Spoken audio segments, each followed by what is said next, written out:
Hi guys, it's me, Hearts4, and ever since I was younger, I was into horror films and horror movies. I don't know why, but I was just a freaky kid. Pause. I liked watching the My Little Pony, like Cupcakes HD and Smile HD, but I was mostly interested in creepypastas. Now, I loved creepypastas so much, and I've always wanted to make my own one. But back then, I wasn't really good at story making and drawing, and guess what? I'm still not. But why not try, at least? I mean, I have nothing funner to do at the moment, so why not make a creepypasta OC? And that's exactly what I've done. So I hope you guys like the video, and I'm sorry for the extremely long intro. This is the story of Nurse Lacey. Scarlett watches her friends sitting on her bed talking about boys.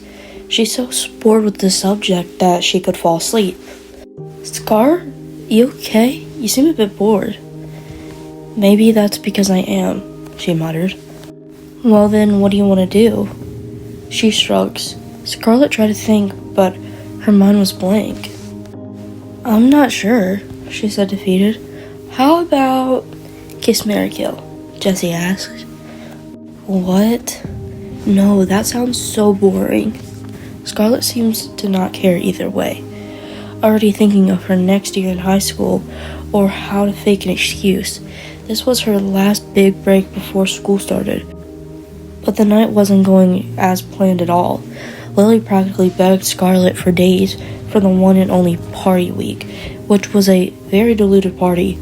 Constant talking about exes or what classes Scarlett isn't going to be a part of. Lily speaks up, snapping Scarlett out of her trance. What about truth or dare? Scarlett thought about it. Crazy secrets? Risky dares? The chaos sounded fun. Fine, let's play truth or dare. The girls nod, mean grimaces lining their faces. Lily, truth or dare? Jessie asked with a smirk. Truth. Lame, Scarlett says. Yeah, whatever, she shot back with a laugh. What's your worst fear?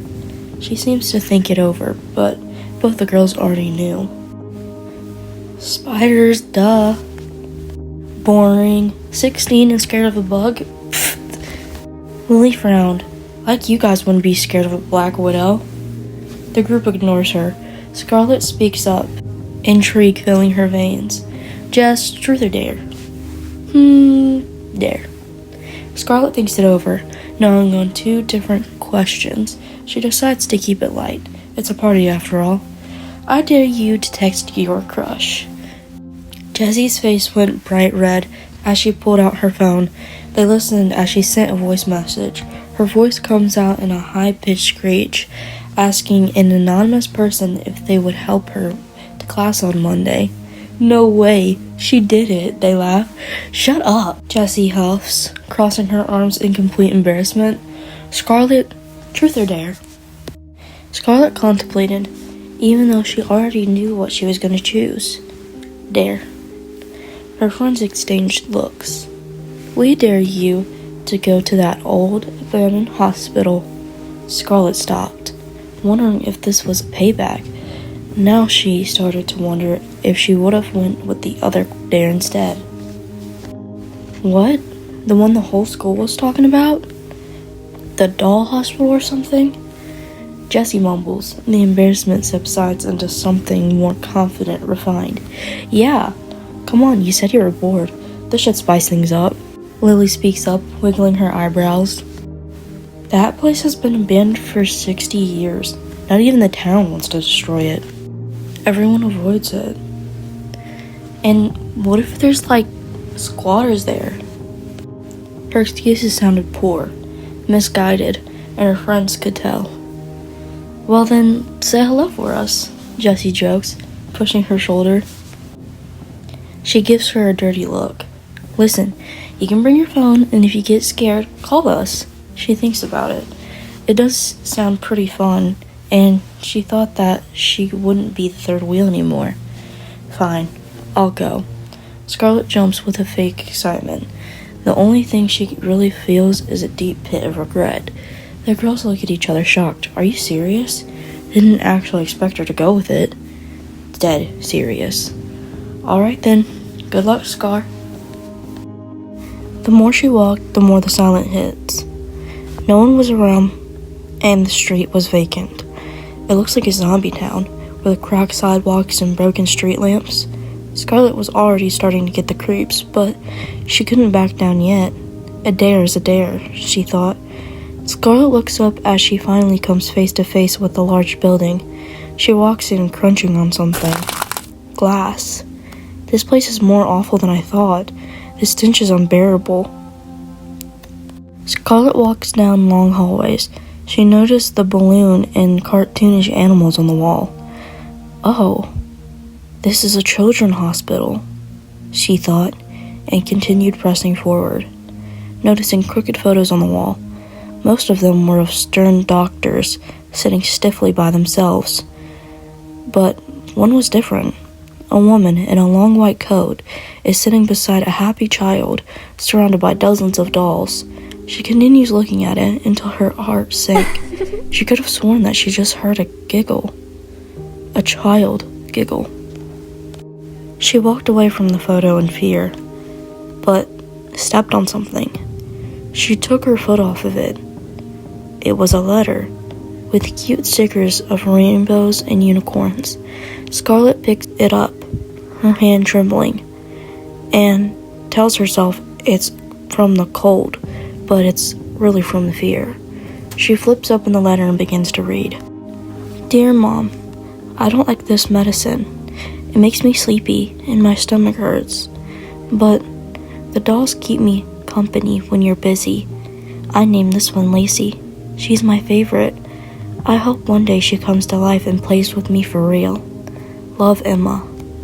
Poor girl, Scarlet says with a frown. She then turns it around. Don't worry, baby. If you wish hard enough, it's sure to come true. Even though there was no sign, Scarlet knew very well who it was. Her mother. Scarlet smiled and wished her mother was just as loving as Emma's. Scarlet's flashlight flickers as she moves deeper into the hospital. The dolls she had come across before weren't just scattered anymore. They were arranged, sitting on chairs, in corners, even on windowsills, as if they were watching her with their unblinking, realistic eyes. She stood there, freaked out by their stares, but her heart races as a sudden clatter echoed down the hall. She stepped curiously, walking and walking down the hall, until she found a door labeled as 307B. She pushed the door open and stepped inside. The smell of mildew was stronger and mixed with something sweet like candy or perfume. The room was filled with dolls wall to wall, all facing the door, as if they were expecting her. And then she saw it. A life-size doll sitting in a corner in a rocking chair, with a painted porcelain smile. She seemed old and worn down. Her face was cracked. This was it. This has tipped her over the edge. I need to get out of here, she said to herself. She turned around and walked out of the room, shutting the door behind her.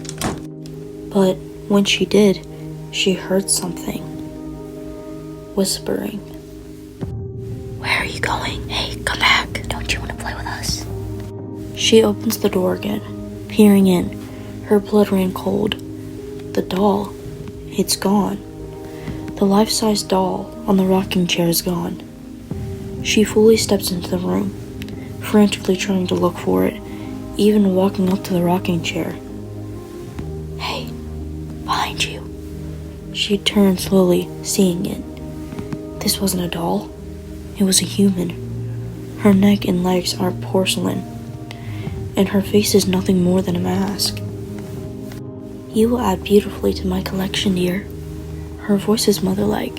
Scarlet is frozen with fear, But as the life-size doll figure comes closer, she starts trying to make a run for it. She pushes the girl, no, woman down, and darts out of the room. But not far behind her, she hears footsteps gaining quickly. The woman grabs Scarlett's hand, dragging her down. She lets out an ear-piercing scream so loud it makes her own ears ring.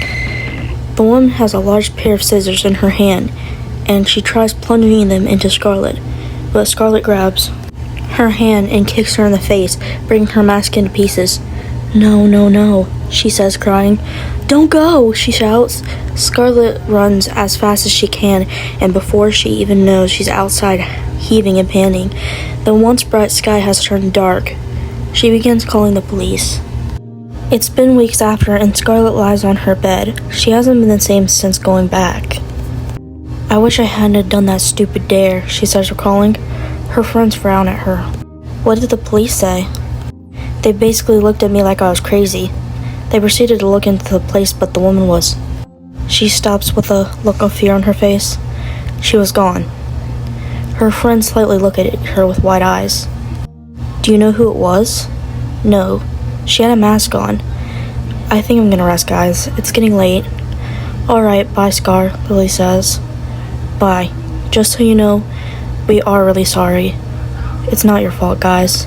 Bye." Scarlett thanks. She wanted answers, and she got them after looking up Emma Children's Hospital about a kid who died, and the mother went insane over the grief and died as well. I shouldn't have lied to them. When she kicked the mask, she could see very clearly who the woman was. It was Emma's mother. "I wonder where she has gone," she says, turning away from her window. Just then, a dark figure walks up to it, watching her. "You'll make a very beautiful doll." Hi again. I hope you guys liked the story. I'm sorry if it was a little weird and cringy, but I'm not very good at making stories, so I hope you guys liked it anyway. And yeah, bye!